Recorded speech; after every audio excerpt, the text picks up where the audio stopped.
ప్రభునందు ప్రియులకు క్రీస్తు యేసు వారి ఘనమైన నామములు శుభములు తెలియజేస్తున్నాం. ఈ దినము హెబ్రోన్ క్యాలెండర్ వాగ్దానము.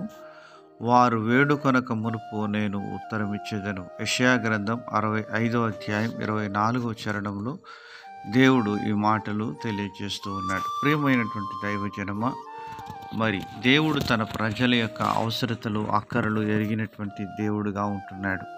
అందును బట్టి దేవుడు వారు వేడుకొనక మునుపు నేను ఉత్తరమిచ్చేదను అని మాట్లాడుతున్నాడు. మన పితరులైనటువంటి ఇశ్రాయేలీలను అరణ్య యాత్రలో వారిని నడిపిస్తూ మోషే నాయకత్వంలో దేవుడు తన ప్రజలను కానానుకు నడిపిస్తూ వచ్చిన విధానంలో మనం చూడవచ్చును.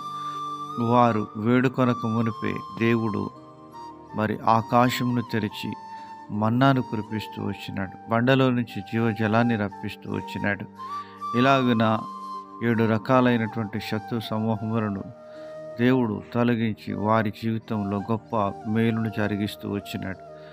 ఇలాగనే ఎర్ర సముద్రాన్ని 2 పాయలుగా చేస్తూ వచ్చినాడు. దేవుడు ఎన్నో అద్భుత ఆశ్చర్య కార్యములు జరిగిస్తూ వచ్చినట్లుగా మనము చూడగలుగుతున్నాం. ప్రియమైనటువంటి దేవుని ప్రజలారా, మరి యెహోషాపాతు 2వ దినవృత్తాంతంలో 20వ అధ్యాయంలో వారు స్తుతించుటకు మొదలు పెట్టగానే దేవుని యొక్క శక్తిని బయలుపరిచి శత్రు సమూహములను బొత్తిగా లయపరిచి దేవుడు బెరాకా లోయలో వారికి గొప్ప విజయాన్ని అనుగ్రహిస్తూ వచ్చినట్లుగా చూడగలం. ప్రియమైనటువంటి దేవుని ప్రజలారా, నీ ప్రార్థనలు ఆలకించి నీకు జవాబు దయచేయడానికి దేవుడు సిద్ధంగా ఉంటున్నాడు. ఆయన సర్వశక్తిమంతుడు, సర్వాధికారి. ఆయన ఎల్లప్పుడూ నీ వైపు తన యొక్క దృష్టిని కేంద్రీకరించి ఆయన నీ వైపు చూచే దేవుడుగా ఉంటున్నాడు. ఆయనపై విశ్వాసం ఉంచి మనం ముందుకు సాగే వారంగా ఉండాలి. జకర్యా గ్రంథం 10వ అధ్యాయం 6వ వచనంలో అంటున్నాడు, నేను యూదా వారిని బలశాలురుగా చేసేదను, యోసేపు సంతతి వారికి రక్షణ కలుగజేసి వారికి నివాస స్థలము ఇచ్చేదను.